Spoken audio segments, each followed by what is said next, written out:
It's getting people with the right YouTuber friend group that aren't pussies and will actually tell them when their content's bad. I want the truth! You can't handle the truth! Artists and musicians could have remarkable success in their music career if they just adopted the attitude and the mindset of successful YouTubers like MrBEAST. Subscribers don't matter, views don't matter. Ask, how can I make my videos better? Do that every single day for a year. Have you given up trying to write the best songs as possible?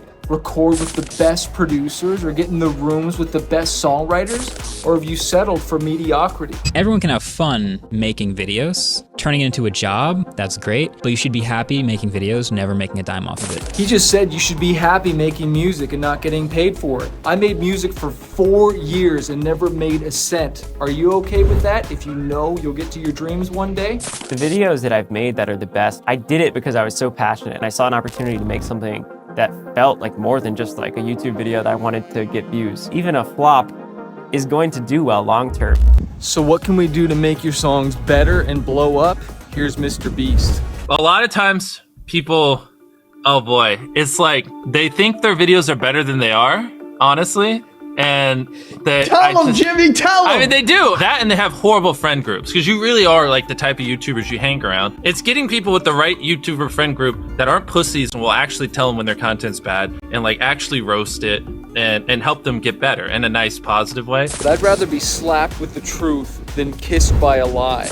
I stopped asking certain friends for their constructive criticism because they're not in the music industry. Basically what I did was I've somehow found these other like 4 lunatics. 3 of us were college dropouts, 1 was a high school dropout, and 1, I don't know, he just like quit his job. We were all super small YouTubers, and we basically talked every day for 1,000 days in a row and did nothing but just like hyper study like what makes a good video, what makes a good thumbnail, what's good pacing, like how to go viral. We would just get on Skype every morning, and like some days like I'd get on Skype at 7 a.m. and I'd be in the call until like 10 p.m. and then I'd go to bed, I'd wake up and I'd do it again. We'd do things like take 1,000 thumbnails and see if like there's a correlation to the brightness of the thumbnail to how many views it got. MrBEAST studied 1,000 thumbnails and watched videos. What if you even studied 100 of the top 10 Billboard charts in your genre? You think you'd have any clues or get any ideas of what you're doing wrong or what you could do better? Make this a practice and a study, my friend. Get fanatical about this thing. Imagine a world where it's just you working solo and you work 12 hours a day every day for like a year. And you're just grinding, you make a mistake, you learn from it, you grind, you make a mistake, you learn from it, and you do that for like a year. And then imagine a different world where you have 4 friends who are also equally grinding in something similar. Friend number 1 makes a mistake on Friday, he teaches the other 4 people. Friend number 2 makes a mistake the next week, teaches everyone. And then like you're all learning from each other's mistakes. You're all constantly studying 24/7 and downloading each other. Like after a year, you're like 2 years ahead of the guy who was just solo. You have to be willing to do what most artists won't do today so you can have what artists can't have tomorrow. Jim Rohn says you are the average of the 5 people you spend the most time with. Do you frequently go that far out of your way to capture the thumbnail? Yeah, I mean, of course, everyone should. If people don't click, they don't watch. So you want to give them something to click. Something a lot of people forget is like unsuggested on phones, thumbnails are really small. So like people are editing thumbnails full blown on their computer, and when you shrink it down, you can't see. Stop hanging out with negative losers that are just bringing your dreams down, and hang out with people and say, that's all you're dreaming about? Why don't you go for this, man? You can do it. Never give up, and challenge you to think and dream higher. Yes, it's uncomfortable getting in rooms with people that are more talented than you, but staying in the comfort zone might be a nice place to visit, but nothing grows there. Drop some fire emojis if it's time to cut off some negative people and find some new friends. Anytime you say the word algorithm, just replace it with audience. The algorithm didn't like that video? No, the audience didn't like that video. So Spotify and YouTube use their algorithm or audience to decide whether your song is good or not. And they let the fans vote. How long are they listening or watching your video? What's the audience retention rate? Are they skipping the song? Are they sharing it? Are they liking it? Are they saving it to their playlist? All these different things tell Spotify or YouTube whether your song is a hit or not. And if it is truly a bona fide hit, then they're gonna share that thing to as many people as possible. Why? Because they want to keep people on their platform so they can sell more advertising. So if your song is a hit, then the fans will vote.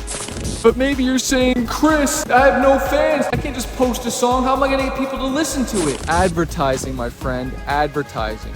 You can run YouTube ads to your song.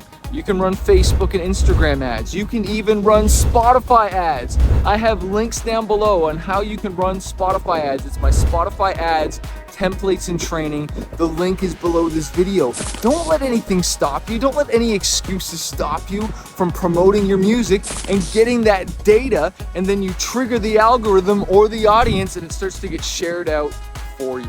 If I wasn't retaining a viewer, just would it make sense for you to promote it? Why would you promote a 10-minute video that people watch on average a minute and a half? I mean, every video, even the stupid ones, I learned something, you know, and that's something I try to make a very big point of, is like, no matter how bad we mess up, like we sometimes have videos that have horrible retention. It's just like, as long as you learn from it, it's not the end of the world. You can learn from your mistakes. I make 80% of my income from only 20% of my songs. JC says it. You only have to be right once. Every YouTuber says it. It's like, no one will ever be able to replicate my style. I gotta edit it. But newsflash, someone can. It's actually not as difficult as you think. For the last like 8 or 9 years, like every dollar I've made, I just spent it the next month on content. And I just did that every single month, and it just kept getting bigger and bigger, and here we are. Do you reinvest your money back into your music career, or do you invest it in fancy hats, watches, designer clothes, or do you put it back into your music career so that you can grow?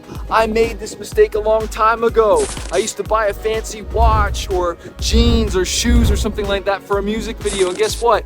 Nobody cares. I cared, but people, all they cared about was the song good? Did you entertain me? You know what I'm saying? They don't care about that stuff. So don't fool yourself. Invest back into your career, but do it in the right way. Since I was 13, there probably hasn't been a single hour that's gone by that I've been awake where I haven't thought about YouTube. Like, I'm just focused on making the best videos possible, period. I don't care about making money. I don't care about time. I don't care about anything. I just want to make the best videos on the planet. Success does leave clues, and I'm giving it to you right now. It's my how to write and release your first song and promote it to the public. I'm putting the link below this video. It's also on Amazon. You can also listen to the audiobook with all the bonuses on audible.com as well. Click that and invest in your music career in learning and education. Literally all the algorithm does is reflect what the people want to a T. And if you deny that, you just make terrible videos and are trying to find a scapegoat. Beside of just filming, I mean, we brainstorm video ideas, I mean, relentlessly, hours every day. Let me ask you an honest question. Are you still trying to write the best song possible? Are you trying to work with the best producers possible? The best songwriters? Are you really trying to hit a home run with this song? Or are you just trying to whip out another 3-song EP or another album just because you need to get it done or you want to do it? Are you trying to stretch for greatness, or are you just settling for mediocrity and keep doing the same thing over and over again? The definition of insanity is to do the same things over and over again and expect different results. If the formula and what you've been doing before has not been working, then let me ask you, why do you keep doing it? Why don't you try something new? Why don't you learn something new? Why don't you stop, study, work with new people, and try something different? It might just work. Viewers aren't stupid. They can tell when you half ASS, I don't know if I'm allowed to curse, a video, or if you like really put in effort. And like if they can tell you're putting in a lot of effort, they're gonna be more likely to click on future videos. And that snowballs. And because once you build that trust, they get to a point where it doesn't matter what you upload. They just know it's high effort and they just know it's great. And they're just conditioned just to watch because you have a good track record. So we have artists that come to us and want us to market their songs, promote them, and run ads, and sometimes we do. But sometimes the song is just not ready. You want to jump into the marketing, but your song is not ready for market, right? You need more A&R. You need more artist development and need to get back in the studio and honestly work on your chops. And you need to be honest with yourself. Is your song ready? Start posting, start promoting. I know what it's like to promote and perform a hit song and not a hit song. Like, the audience gives me an immediate reaction. You know what? Social media will too. And so with filming, it's just like trying to make sure we're doing everything we can, no matter how expensive it is, no matter how much time it takes, to make the best video possible. A lot of people, if they gave away 100 grand, they would make a huge deal about it. But sometimes we're just like, yeah, here's 100 grand. Like, thanks for watching, bye. Doing it that way makes it more fun and just more interesting. So I like to keep a little bit of it mysterious because I think that's what people enjoy. A lot of people aren't willing to put in 10 hours days because they don't like what they're doing. So it's finding what they enjoy, because it is like a long grind. Like, you're doing the for years, not months. So if you don't enjoy it, then you're gonna burn out. I just had the blessing of finding what I loved at a young age. So like, because to get to this level, it takes, you know, a decade. Most people don't find what they love till their young 20s, so they'd be where I'm at in their 30s. I just lucked out and found it when I was really young.